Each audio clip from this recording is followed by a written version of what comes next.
শুরু দেরি করে হয়েছে, বাট এখানেই শেষ না। আমি আশা করব এটা কন্টিনিউ করবে।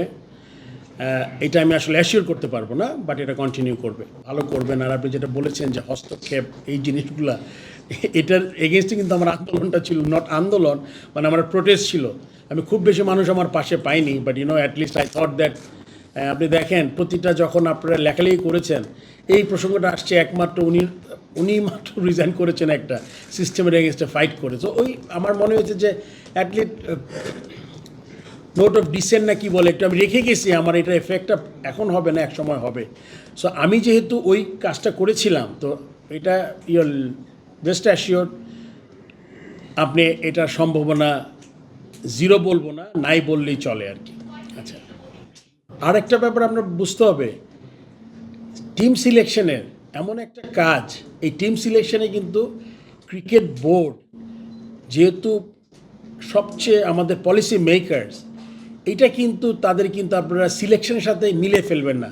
তাদের কিন্তু পলিসি আছে কিন্তু ক্রিকেট বোর্ডের। আমাদের গুরুত্বপূর্ণ ন্যাশনাল টিম থেকে যদি কোনো ভালো প্লেয়ার আমরা বললাম না একে আমরা ডিস্টার্ব করবো না, আন্ডার 19ই খেলবে, এবার ন্যাশনাল টিমে চিন্তা করা যাবে না, এই ইনস্ট্রাকশনটা সিলেকশন কমিটি দিয়ে দেওয়া হবে। আপনারা বুঝতে পেরেছেন? It's a policy matter.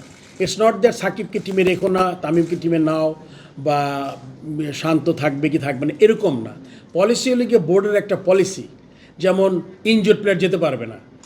তো দিজ আর দ্য পলিসিস। আর পার্টিকুলার প্লেয়ার সিলেকশন কিন্তু সিলেকশন কমিটির দায়িত্ব। সো আপনি ধরে রাখবেন যখন এটা কিছু হবে, ওইটা স্বচ্ছতার ভিত্তি দিয়ে হবে। প্রথম কোয়েশ্চেন আপনার কনফ্লিক্ট অফ ইন্টারেস্ট, এটা একটা ইম্পর্টেন্ট ফ্যাক্টর, এটা আমরা নিয়ে আলোচনা করবো। বাট কনফ্লিক্ট অফ ইন্টারেস্ট, মনে করেন লেটসে আমি যদি বোর্ডের প্রেসিডেন্ট হয়ে যদি বোর্ডে ব্যবসা করি, তাহলে it's a serious conflict of interest, direct interest, এরকম কোনো কাজ হবে না। যারা বোর্ডে আছেন তারা বোর্ডের সাথে ওই ধরনের কোনো কাজ না করলে বেটার। আপনি কনস্টিটিউশনে যা আছে, যে জিনিসগুলো ভালো, এগুলো সবই খুব তাড়াতাড়ি আমরা ইমপ্লিমেন্ট করার চেষ্টা করব। ভাইস প্রেসিডেন্ট দরকার, ভাইস প্রেসিডেন্ট থাকবে। আরও যা যা আছে ওইটা আমরা চেষ্টা করব। আমি পড়েছি, আমি আরেকটু পড়ে তারপর আমি চেষ্টা করব যে আপাতত যে কনস্টিটিউশনটা আছে এটাতে যা যা আছে এটা ওইটা অনুযায়ী যাওয়ার চেষ্টা করবো আমরা। আর আমি বাংলাদেশে কোথায় দেখে যেতে চাই, আমি তো দেখে যেতে চাই বাংলাদেশ টিম ফাইনাল খেলুক যে কোনো বড় আইসিসি টুর্নামেন্টে।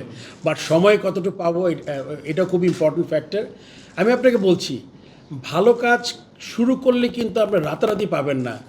আপনি রাতারাতি সাফল্য পাবেন, এটা একটা ফ্লুক হয়, যেটা আমি অনেক বলেছি যে আমি যদি একটা দুইটা উইনের থেকে যদি আমরা 5টা খুব ক্লোজ ম্যাচ খেলে 7-8 নম্বর ম্যাচ 2-3টা জিতি, এটা কিন্তু সাস্টেনেবল হয়। সো আমি সবসময় মনে করি প্রসেসটা চালু করাটা খুব জরুরি, যেখান থেকে আমরা অন এ রেগুলার বেসিস ভালো খেলতে পারবো।